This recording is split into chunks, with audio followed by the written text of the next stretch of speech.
Bapak Ibu, hari ini Waalaikumsalam warahmatullahi wabarakatuh. ya, baik, hari ini kita akan masuk ke materi asesmen diagnostik. Alhamdulillah kita masih diberi kesempatan untuk bertatap secara maya malam ini. Semoga kita selalu sehat. Amin. Amin.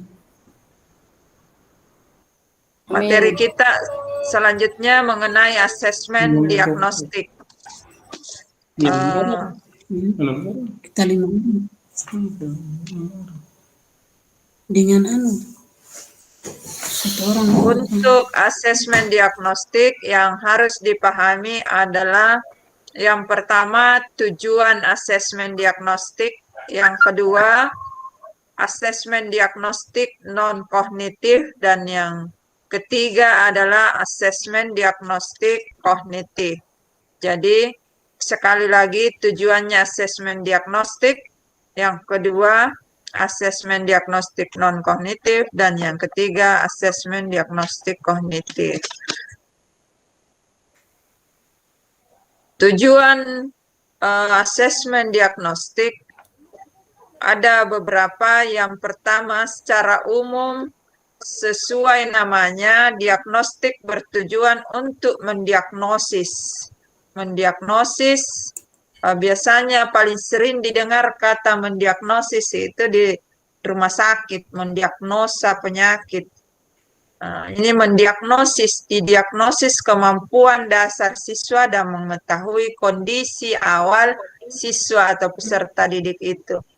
Asesmen diagnostik terbagi atas dua, yaitu diagnostik non-kognitif dan diagnostik kognitif. Kembali ke pengertian dasar, kognitif itu adalah bersifat pengetahuan, bersifat pelajaran. Biasanya dulu penilaian itu kita dengar ada secara kognitif, psikomotorik, afektif. Berarti hubungannya dengan kognitif itu Bapak Ibu mengenai ilmu pengetahuan, kemampuan di bidang ilmu. Tapi non kognitif menyangkut keadaan, menyangkut perasaan terhadap peserta didik itu, dan penting sekali dipahami, diketahui non-kognitif daripada peserta didik itu. Tujuan asesmen diagnostik yang non-kognitif, yang pertama itu mengetahui kesejahteraan psikologi dan sosial emosi siswa. Yang kedua, mengetahui aktivitas selama belajar di rumah, mengetahui kondisi keluarga siswa. Jadi penting sekali diketahui kondisi keluarga siswa. Jadi kalau ada masalah, tentunya kita memahami keadaan siswa kita tidak mampu mengikuti pelajaran dengan baik karena kondisinya keluarganya demikian. Mengetahui latar belakang pergaulan siswa, mengetahui gaya belajar, karakter serta minat siswa. Ini sudah dipahami sebelumnya, karakter, gaya belajar, serta minat siswa.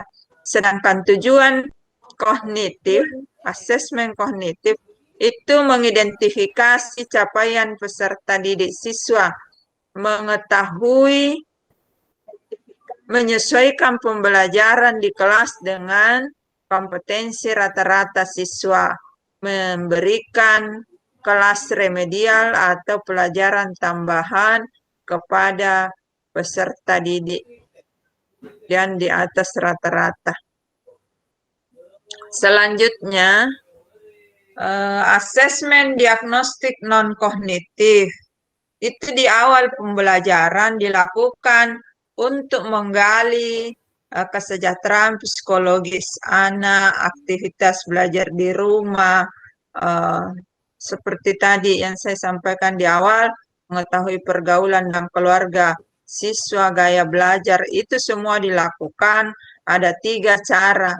Tahapannya yang pertama persiapan, yang kedua pelaksanaan. Persiapan maksudnya di situ penyusunan tes non kognitif.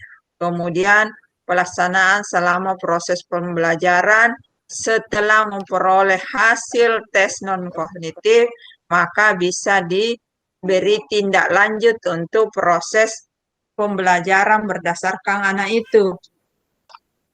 Selanjutnya Bapak Ibu, contoh pertanyaan non-kognitif. Dalam proses pembelajaran, kita bisa menyatakan bahwa apa yang sedang kamu rasakan saat ini. Ada yang bilang senang, ada yang bilang mengantuk, ada yang bilang capek, ada yang bilang tidak semangat, tidak suka belajar. Tidak apa-apa, semua diinput penyampaian daripada siswa, jawaban siswa tentang apa yang dia rasakan. Bagaimana perasaanmu belajar di rumah? Ada yang senang, ada yang tidak senang. Kenapa tidak senang? Tidak dapat uang jajan, Ibu. Ada yang senang karena tidak suka di luar rumah.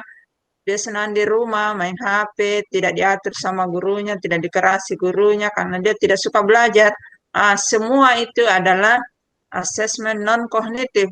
Inilah yang dijadikan dasar untuk tindak lanjut dalam pelaksanaan proses pembelajaran yang nantinya akan dianalisis. Selanjutnya, Bapak Ibu, ada persiapan kunci jawaban dari asesmen non-kognitif. Kalau misalnya senang belajar di rumah, tindak lanjutnya seperti ini. Bisa juga bertanya apa impianmu ke depan, apa harapanmu setelah tamat sekolah, apa cita-citamu, semua itu termasuk asesmen non-kognitif. Selanjutnya Bapak Ibu masuk ke contoh pelaksanaan. Jadi tidak selamanya asesmen itu penilaian, tapi proses yang secara langsung dilakukan secara pendekatan, secara terlibat langsung dengan peserta didik.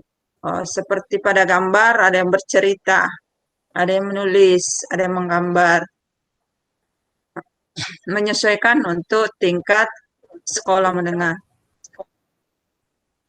Asesmen non-kognitif. Tadi strateginya bisa tanya jawab. Siswa boleh balik bertanya, kemudian siswa menjawab pertanyaan. Siswa menjawab pertanyaan, diberikan penguatan, diberikan pertanyaan lanjutan, bahwa contoh tadi, bagaimana perasaan belajar di rumah? Sangat senang.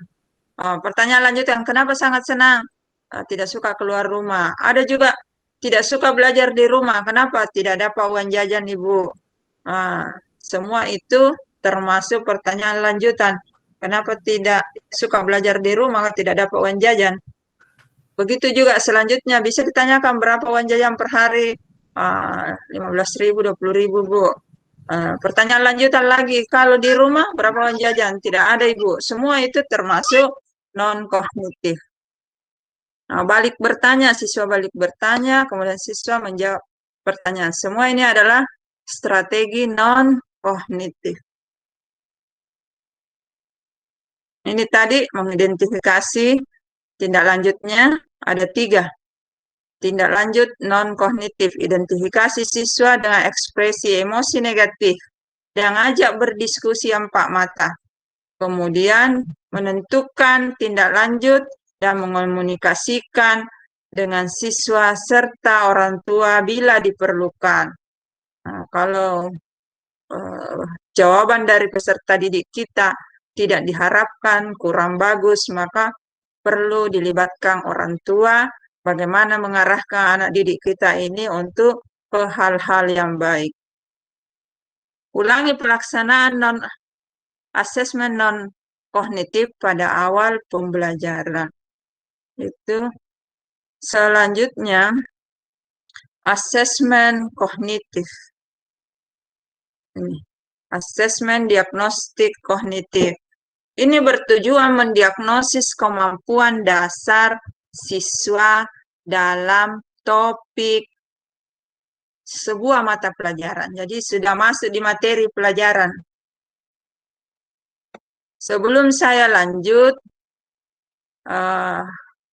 karena tegang perlu ice breaking. Bagaimana Bapak Ibu? Supaya fresh.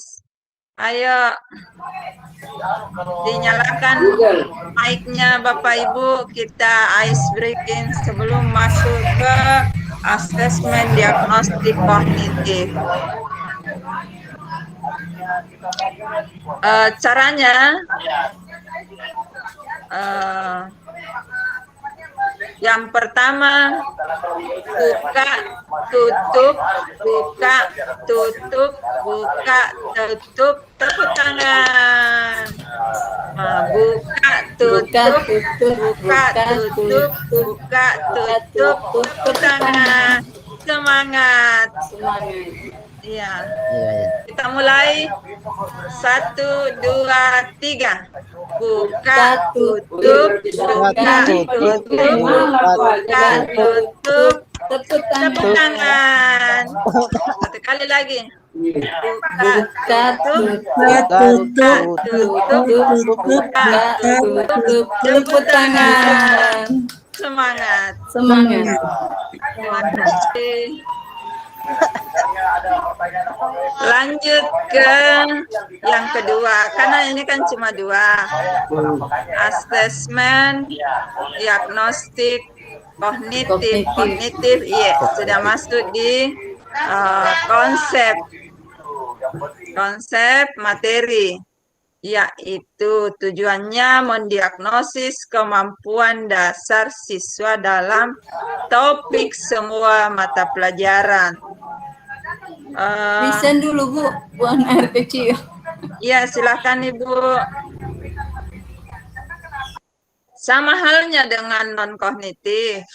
Ada tahapannya, ada 3, yaitu persiapan, pelaksanaan, dan tindak lanjut. Tapi perlu dipahami, karena ini asesmen, ada yang berupa formatif dan ada yang sumatif. Formatif itu setiap selesai akhir pembelajaran dilakukan asesmen formatif, tapi sumatif setiap akhir semester atau tengah semester. Ulangan harian termasuk formatif, kemudian sumatif itu ulangan tengah semester atau penilaian tengah semester dan ulangan penilaian akhir semester. Semua itu termasuk asesmen sumatif.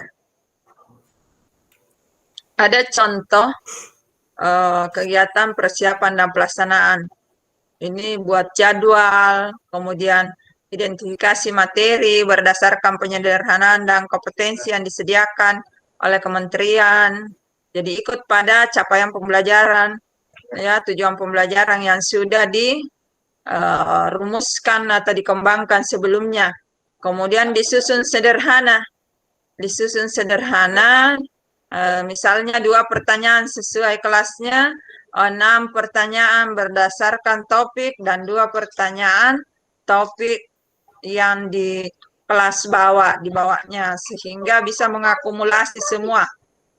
Berikan asesmen semua siswa di kelas, baik itu secara belajar tatap muka maupun belajar di rumah. Jadi walaupun belajar secara daring, banyak cara yang bisa dilakukan untuk melakukan asesmen melalui Google Form atau melalui WhatsApp kalau memang kondisi tidak bisa menggunakan LMS. Tapi kalau bisa menggunakan LMS, tentu saja bisa melalui platform rumah belajar atau classroom, e-learning, banyak sekali yang bisa digunakan. Anak-anak kita sekarang cerdas sekali menggunakan platform pembelajaran.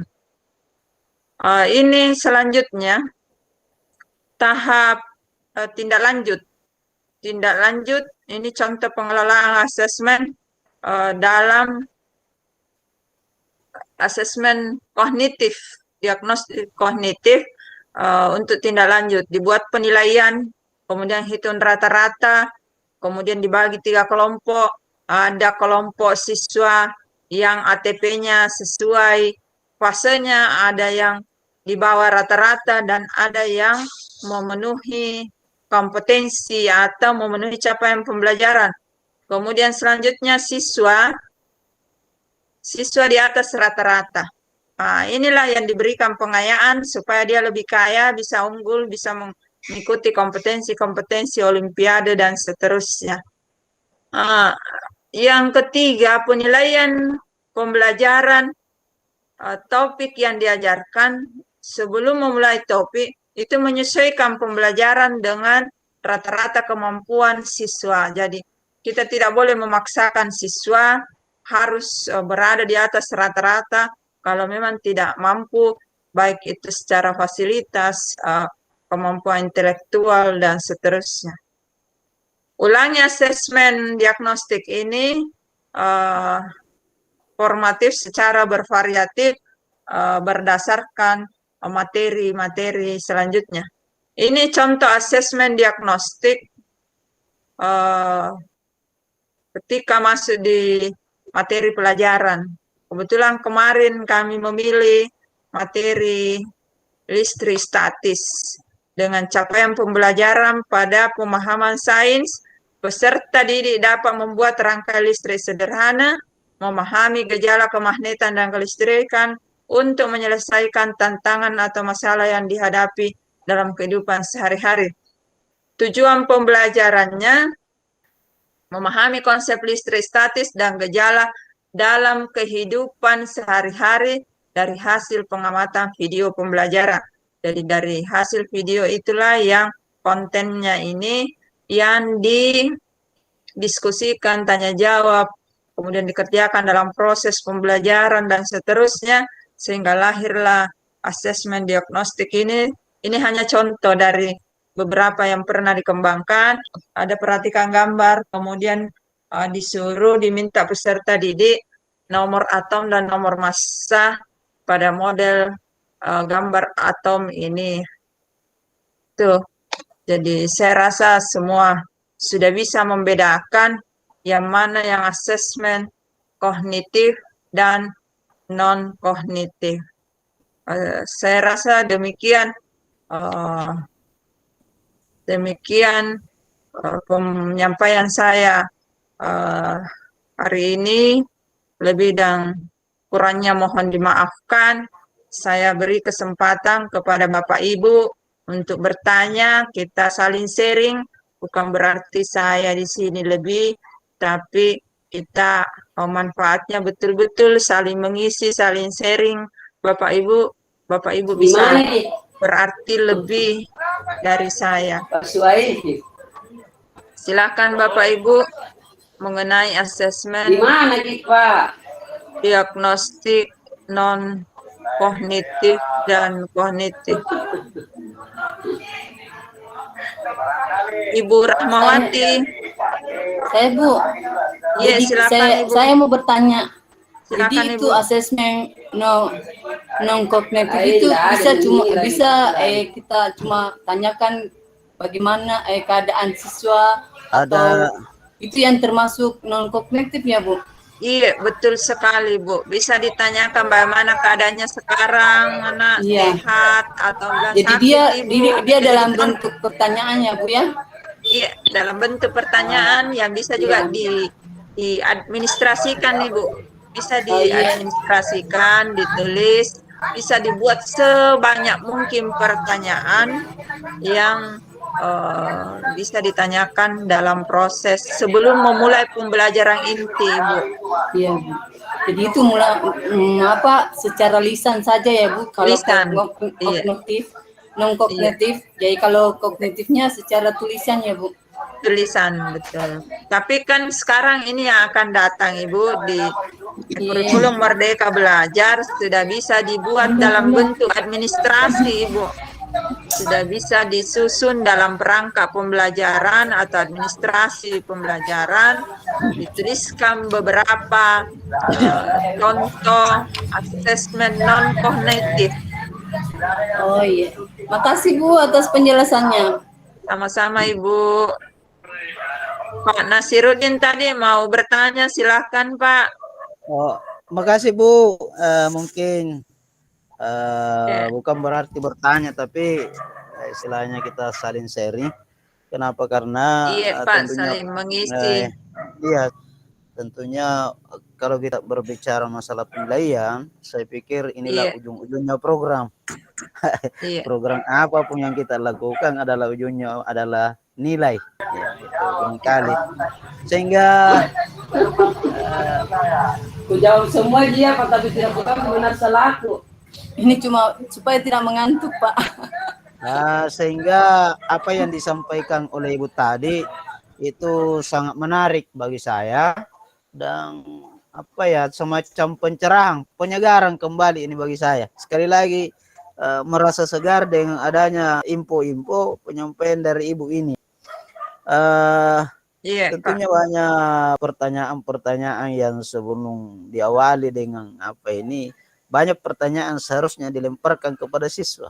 Kenapa ngantuk? Itu tadi sudah disebutkan. Kenapa murung? Kenapa kamu seperti ini? Karena tingkah laku siswa itu memang kayaknya berbeda-beda kalau Iya. kita ketemu.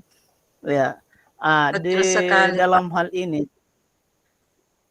ya, kemudian ada satu hal tadi kan hasilnya sudah dinilai dari kelompok ini, dianalisis lah seperti itu barangkali.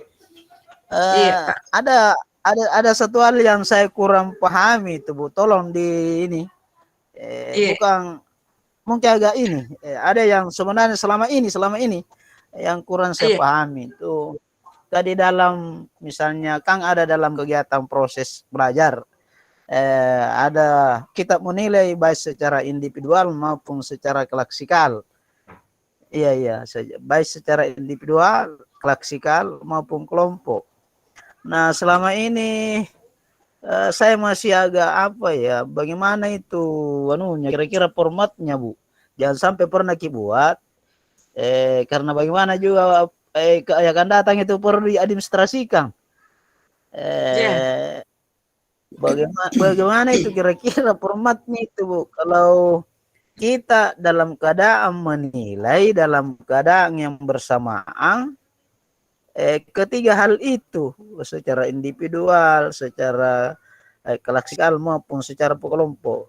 Terus Rambu, selama ini saya meraba-raba bahwa cocok ini barangkali kalau saya begini, mungkin cocok ini kalau saya begini, mungkin cocok.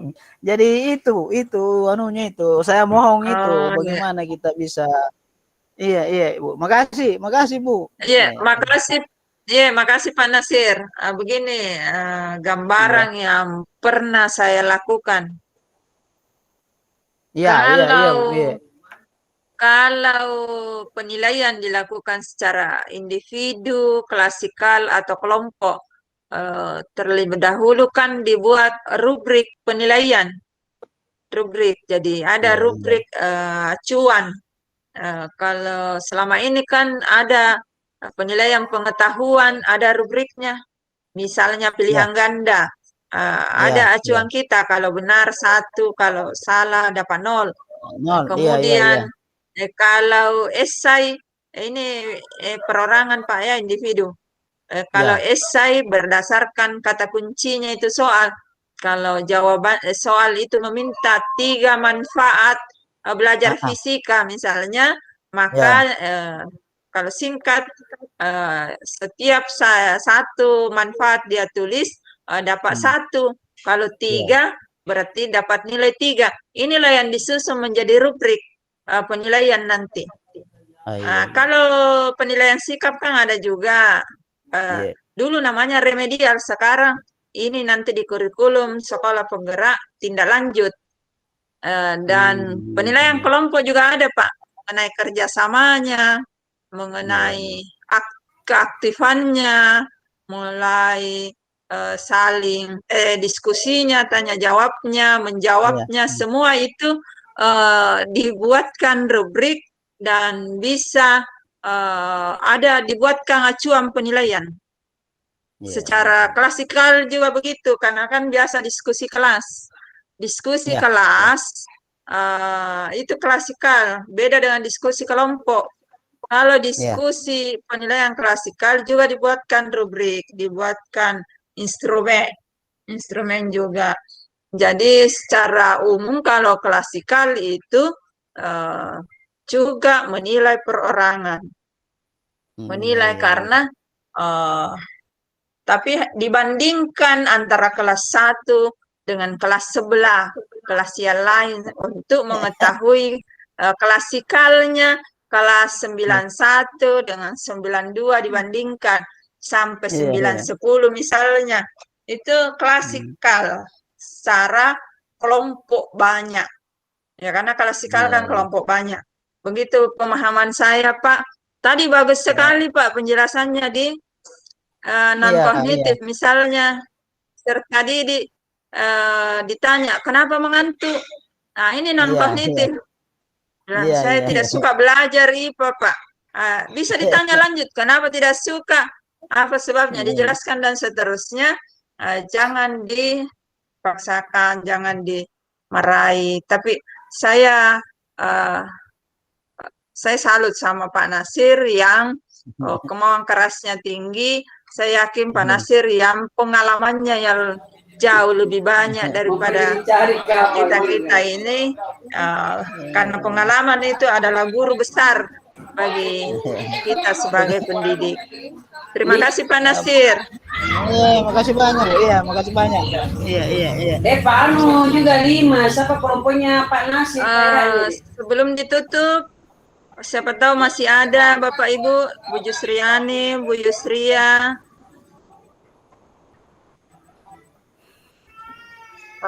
Saya Bu. Silakan Ibu. Bukan bertanya, tapi apa yang saya pahami setelah Ibu menjelaskan bahwa di asesmen diagnostik kognitif itu ketika kita menanyakan misalnya kabarnya siswa, bagaimana psikologinya, bisa kita dari apa yang telah mereka ungkapkan, bisa kita lanjutkan ke orang tuanya. Itu yang saya pahami tadi dari Ibu, bahwa ada tindak lanjutnya ketika anak tersebut masih bermasalah, bisa kita lanjutkan ke orang tua. Iya. Jadi itu yang saya pahami tadi Bu. Iya, betul sekali Bu Jus.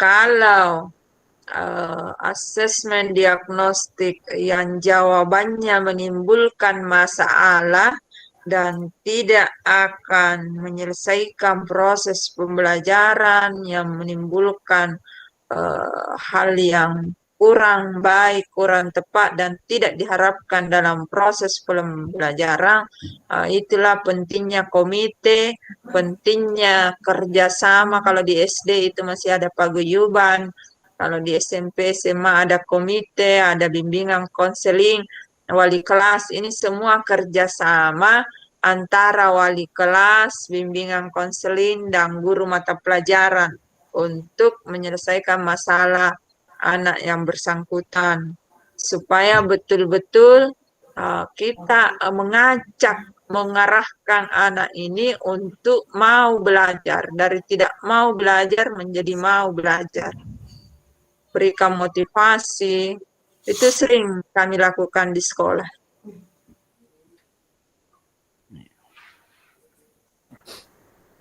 Iya Bu. Terima kasih Bu Jus. Iya. Bu Yusria. Saya ingin menanyakan sedikit pertanyaan di sini mengenai asesmen diagnostik. Iya Bu. Di asesmen diagnostik tadi, kalau misalnya ada peserta didik yang belum memenuhi capaian pembelajaran, itu akan dilakukan remedial dan pengayaan.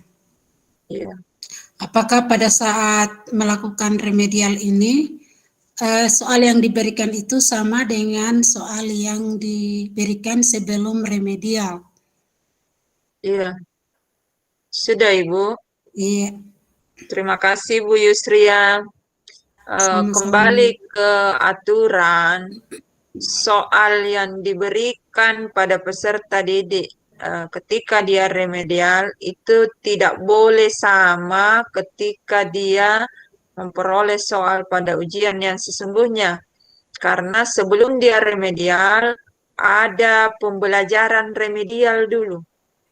Pembelajaran remedial inilah menjelaskan tergantung dari KD daripada kompetensi dasar atau capaian pembelajaran yang diharapkan, itu kita bimbing kembali, kita beri pembelajaran kembali kepada anak yang tidak tuntas untuk selanjutnya diberi tindak lanjut remedial, karena tidak serta-merta langsung diberikan soal mengulang tanpa pemahaman awal. Pasti anak yang bersangkutan bisa jadi dia istilahnya di sini ngomel-ngomel, marah-marah karena tidak ngerti, dikasih lagi soal yang berbeda, tentunya kurang tepat. Jadi mesti soal yang berbeda berdasarkan pembelajaran remedial sebelumnya yang diberikan. Nah, tentunya mengingat kondisi anak, tidak mungkin diberi soal yang levelnya di atas, tapi berdasarkan anak itu, karena kita kan pembelajaran berpusat pada anak berdasarkan kondisi anak itu.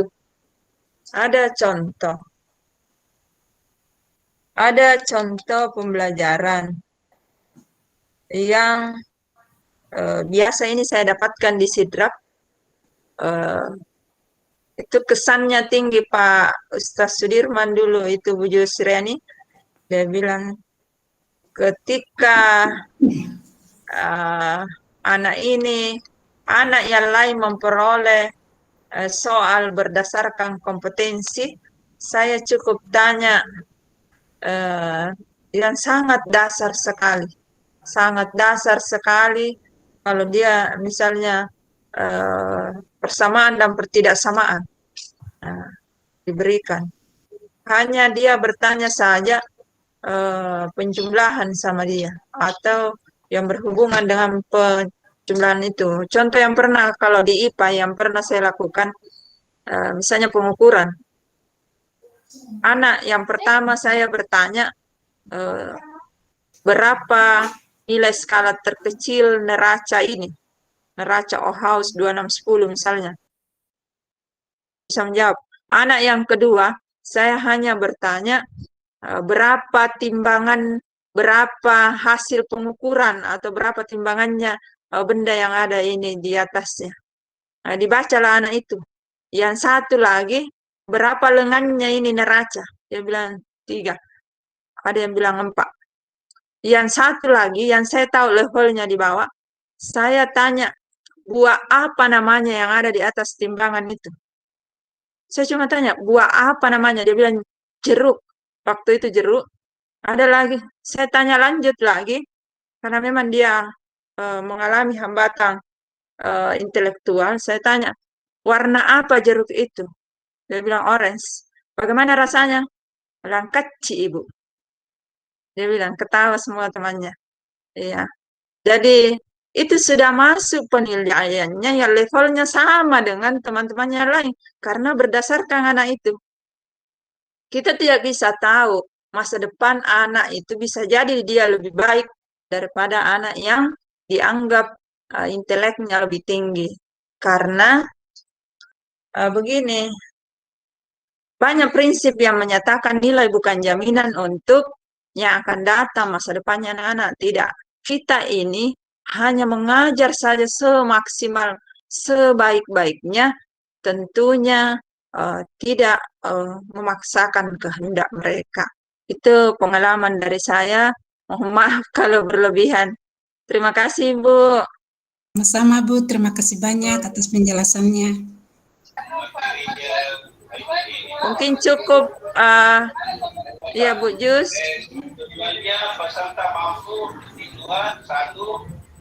Baik, iya, terima kasih banyak Bu Yusriani, Pak Nasiruddin, Bu Rahmawati, terima kasih banyak Bu Yusria, terima kasih, Ya, Bu. sehat selalu, kemudian Amin. semakin semangat menghadapi program kurikulum sekolah penggerak yang akan datang.